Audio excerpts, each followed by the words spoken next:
Então, vamos ver nossas respostas, né? Então, no primeiro caso, é a união entre A e B. Então, no caso, a união é o conjunto formado por todos os elementos que pertencem a A ou a B. Então, nesse caso, nós podemos simplesmente juntar todos os elementos sem repetir os elementos que ocorrem duas vezes, não é isso? Então, nós teríamos aqui os elementos 1, 3, né? O 3 vem de A e de B, então não precisa listar duas vezes. 5, o 6, que veio lá de B, o 7, o 9, que vieram de A, e o 10 e o 11, que vieram de B. Então, nesse caso, a única coisa que eu falo para vocês é tenham atenção, porque às vezes vocês se distraem, deixam de colocar um elemento do conjunto e aí fica um conjunto errado, né? O conjunto correto é esse, que tem exatamente esses elementos, tá? Então, nessa hora é muito importante ter atenção. Façam a resolução e depois só confiram para ver se todos os elementos que aqui estão, não é? Fazem parte dos conjuntos originais e se vocês não deixaram passar nenhum desses elementos. A intersecção de A com B é o conjunto formado por todos os elementos que pertencem a A e pertencem a B. Então, nesse caso, nós temos 3 e 5 como os elementos que pertencem a A e também pertencem a B. Então, essa é a intersecção de A com B. A diferença relativa aqui, a diferença, né, ou complementar relativo aqui, é o conjunto formado pelos elementos de A, tirando deste daqui os que também pertencem a B. Então, no caso, nós ficaríamos na diferença com os elementos 1, 7 e 9, porque nós já vimos que o 3 e 5 também ocorre no B, tá? A diferença simétrica são aqueles elementos que pertencem a A ou a B, mas não a ambos ao mesmo tempo. Então, eu sei aqui que pertence a apenas é o 1, o 7 e o 9. E a B é o 6, o 10 e o 11. Então, essa que é a minha diferença simétrica. O 1 e o 7 e 9 vieram de A, o 6, o 10 e o 11 vieram de B. Então, eu não incluo aqui a intersecção entre os dois, porque são os elementos que pertencem só a A ou só a B. O complementar de A, não é isso? O complementar absoluto. Para eu calcular o complementar absoluto, eu tenho que verificar quais são aqueles elementos que pertencem ao conjunto universo e não pertencem ao conjunto A. Então, do conjunto universo, eu vou tirar aqueles que pertencem a A. Então, vai restar aqui para mim o 2, o 4, o 6, o 8, o 10, o 11 e o 12. Tá? Novamente, muita atenção aqui na hora de fazer. Quando a gente está listando muitos elementos do conjunto, aumenta a chance aí de se perder, deixar passar um, listar algum que não deveria, faltar um, tá?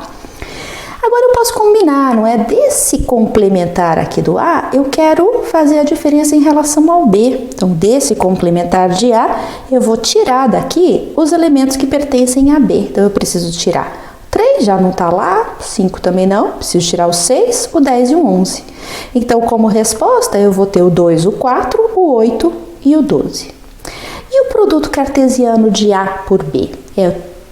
É um conjunto formado por todos os pares em que o primeiro elemento vem de A, porque ele está aqui o primeiro elemento do produto cartesiano, e o segundo elemento do par vem de B, que é o segundo conjunto aqui no produto cartesiano. Então, os pares seriam 1, 3, 1, 5 e assim por diante, tá? Então, todos os primeiros elementos vêm de A, todos os segundos elementos vêm de B. Então, a estratégia aqui é fixa o primeiro elemento, varia o segundo elemento. Passa para o próximo, fixa o primeiro elemento, varia o segundo elemento. Pensa como se fosse um for dentro de outro for aí para fazer a repetição e gerar todos esses pares ordenados que fazem parte do produto cartesiano, ok? Alguns outros conceitos relacionados aqui a conjuntos, um deles é a classe de conjuntos ou coleção de conjuntos. Nós chamamos de classe ou coleção de conjuntos, um conjunto de conjuntos, tá? Então, agora a definição começa a ser recursiva, né? Como nós já vimos na aula anterior, um conjunto pode ser elemento de outro conjunto, eu posso gerar conjunto do que eu quiser. Então, uma classe de conjuntos, ela pode ser denotada entre colchetes ou entre chaves, tá? Então, se usarmos chaves, Simplesmente dá um espacinho aqui para indicar então que esse meu conjunto, ele é um conjunto de dois elementos. O primeiro elemento é o conjunto composto pelos elementos 1 e 2, e o segundo elemento é o conjunto composto pelos elementos 3 e 4, tá? Tomem muito cuidado quando vocês forem trabalhar com pertinência e contingência nesse caso. Então, por exemplo, se eu perguntar para vocês, o elemento 3 pertence a esse conjunto? A resposta é não. Ele não é um elemento deste conjunto. Esse conjunto só tem dois elementos, o conjunto formado por 1 e 2 e o conjunto formado por 3 e 4. Ele não tem um elemento que é o 3. O 3 é elemento de um dos elementos do conjunto, tá? Por isso que eu falei que a definição agora começa a ficar recursiva. Nós também podemos usar o conceito de subclasse ou subcoleção para gerar um subconjunto desse conjunto de conjuntos, né? Dessa coleção de conjuntos, tá? Então é formado uma subclasse. Uma subcoleção é formada por alguns conjuntos de uma classe de conjuntos. Pensando nessa possibilidade de conjuntos serem elementos de conjunto, então a gente também tem o conjunto potência ou o conjunto das partes. Nós falamos então que o conjunto das partes de um conjunto S é aquele formado por todos os subconjuntos de S. A gente denota isso como 2 elevado a S ou como esse símbolo aqui, né, que parece um P de S, ok? Então, por exemplo, qual que seria o conjunto potência desse meu conjunto S aqui, né? Composto pelos elementos 1, 2 e 3. Então, quais são os subconjuntos desse conjunto?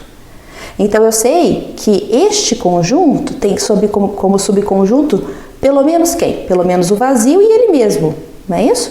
Mas eu também tenho subconjuntos de um elemento só, então seria o subconjunto contendo só o 1, o subconjunto contendo só o 2, o subconjunto contendo só o 3, certo? Também tenho subconjuntos de dois elementos, o que contém o 1 e o 2, o que contém o 1 e o 3 e o que contém o 2 e o 3. E como eu disse, o vazio é subconjunto de todo conjunto e todo conjunto é subconjunto dele mesmo, né? Isso vem das propriedades que nós vimos na aula passada, tudo bem? Então, para qualquer conjunto, a gente sabe que o seu conjunto potência, ele vai ter pelo menos o vazio e ele mesmo como elementos, tá?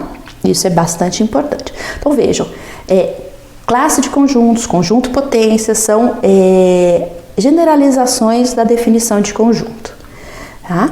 Se a gente for pensar no conjunto potência, o tamanho dele, né? Ou seja, qual é a cardinalidade desse conjunto potência, que eu falei que a gente pode denotá-lo assim, né? Como 2 elevado a S.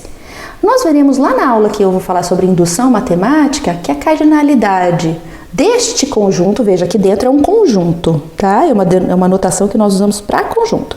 Então, a cardinalidade deste conjunto é igual ao número 2 elevado à cardinalidade de S. Tudo bem?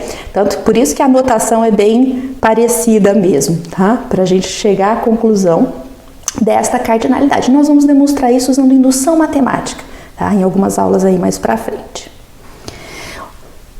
Já que um conjunto pode ser elemento de outro conjunto, outro conceito relacionado aqui é o conceito de partição.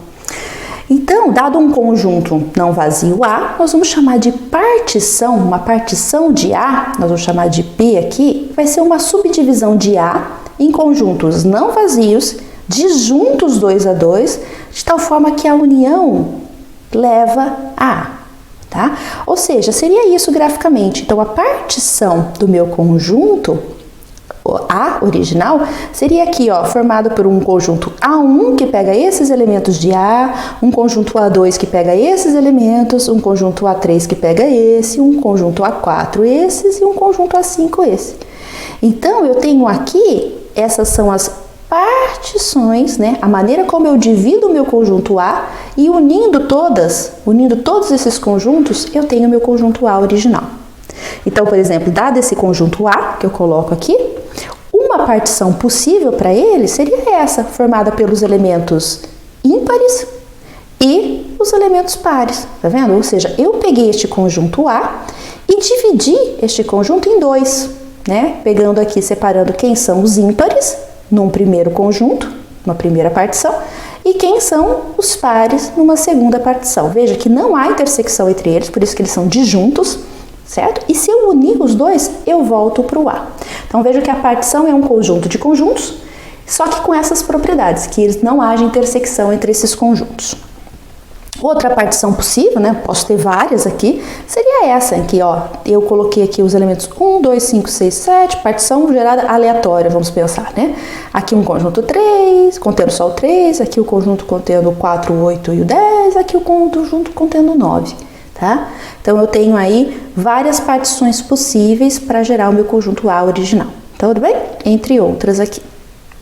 Vamos ver então se vocês fixaram esses últimos conceitos apresentados até então, que são mais complexos do que a gente tinha visto, né? Até aí. Então eu quero que vocês digam para mim qual é o conjunto potência de A. Ou seja, quais são, quando A é conjunto vazio, ou seja, quais são todos os subconjuntos possíveis nesse caso, tá? E quando esse conjunto A for um conjunto contendo um conjunto vazio, quais são todos os subconjuntos possíveis, tá? E também para esse conjunto A aí do item 3, que é composto pelos elementos 10, 100 e 1000, eu quero que vocês escrevam todas as partições diferentes, ou seja, todas as partições possíveis para ele. Lembrando, as partições, então, elas têm que conter conjuntos disjuntos 2 a 2 e que juntos formem o conjunto original.